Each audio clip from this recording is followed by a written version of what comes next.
నమస్తే, welcome to Suman TV. నేను మీ సాయి. గత 2-3 రోజుల నుంచి స్టాక్ మార్కెట్లో కొనసాగుతున్నటువంటి ఒడిదుడుకుల కారణంగా భారీగా ఆస్తి నష్టం జరిగినటువంటి పరిస్థితి. మార్కెట్లో వేల కోట్ల సంపద అంతా కూడా ఆవిరైపోయినటువంటి పరిస్థితి. ఈ నేపథ్యంలో ప్రస్తుతం మార్కెట్స్ ఏ విధంగా కొనసాగుతున్నాయి, స్టాక్ మార్కెట్లో సెన్సెక్స్, నిఫ్టీ యొక్క ఒడిదుడుకులు ఏ రకంగా ఉన్నాయి, అండ్ పసిడి బంగారం ధర ప్రస్తుతం తగ్గిందా, పెరిగిందా, ఇంకా తగ్గుతుందా, పెరుగుతుందా, దీనికి సంబంధించినటువంటి వార్త ఒకసారి చూసేటువంటి ప్రయత్నం చేద్దాం. ఇక్కడ మనం చెప్పుకోవచ్చు, ఇప్పుడు చెప్పినట్టే 3 రోజుల్లో 22 లక్షల కోట్లు ఆవిరైపోయినాయి. మార్కెట్లో జరిగినటువంటి భారీ ఒడిదుడుకుల కారణంగా భారీ లాభాల నుంచి స్వల్ప నష్టాలలోకి సూచీలు. సెన్సెక్స్ 166 పాయింట్లు డౌన్ అంటూ నిన్నటి అప్డేట్ ఇది.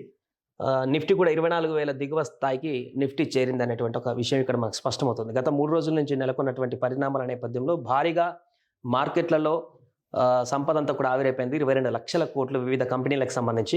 సో పసిడి ధర గురించి ఒకసారి మనం మాట్లాడుకుంటే, పసిడి ధర నిన్న భారీగానే తగ్గినట్టు కనిపిస్తుంది. చూడొచ్చు, 1,100 రూపాయల వరకు నిన్న పసిడి ధర తగ్గింది. బులియన్ ధరలు భారీగా తగ్గాయి. మంగళవారం ఢిల్లీ మార్కెట్లో 24 క్యారెట్ల బంగారం 10 గ్రాముల ధర 1,100 రూపాయలు తగ్గి 71,700కు దిగి వచ్చింది. ఆభరణ వర్తకులు, రిటైల్ కొనుగోలుదారుల నుంచి గిరాకీ తగ్గడం ఇందుకు కారణమైంది. కిలో వెండి కూడా 2,200 తగ్గుదలతో 82,000కు పరిమితమైంది. వెండి ధరలు తగ్గడం వరుసగా ఇది 4వ రోజు.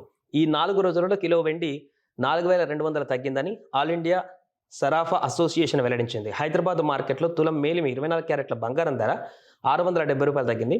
69,710కి జారుకోగా కిలో వెండి ఏకంగా 3,500కు తగ్గి 87,500కు దిగి వచ్చింది. రూపాయి మరింత బలహీనపడడంతో పాటు పండుగలు, పెళ్లిళ్ల సీజన్ ప్రారంభం కావడం దేశీయంగా బులియన్ ధరలకు మద్దతు వచ్చిందని HDFC securities research and analyst Dilip Parmar అన్నారంటూ ఒక వార్త ఇక్కడ మనం చూడొచ్చు. ఇక్కడ రేట్స్ ఉన్నాయి.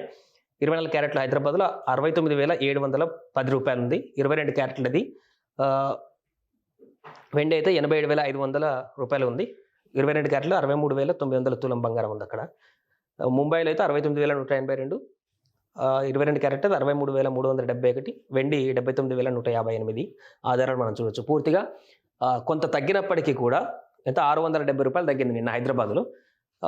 ఇంకా ఇప్పుడు ఈ మంత్ పెళ్లి సీజన్ చాలా ఉన్నాయి కాబట్టి ఖచ్చితంగా చాలామంది బంగారం కొనడానికి ఆసక్తి చూపిస్తారు కాబట్టి డిమాండ్ పెరిగి మరలా ఈ బంగారం ధర అనేది పెరిగేటువంటి అవకాశం కనిపిస్తుంది. స్వల్పంగా, భారీగా పెరగకపోయినా స్వల్పంగా రోజు రోజుకి కొంత పెరుగుతూ ఈ మంత్ ఎండ్ వరకు కూడా ఇప్పుడు ఎంత తగ్గిందో 3-4 వేలు అని చెప్తున్నారు. అంత గతంలో అంతకన్నా మించి పెరిగేటువంటి అవకాశం అయితే మనకు కనిపిస్తుంది.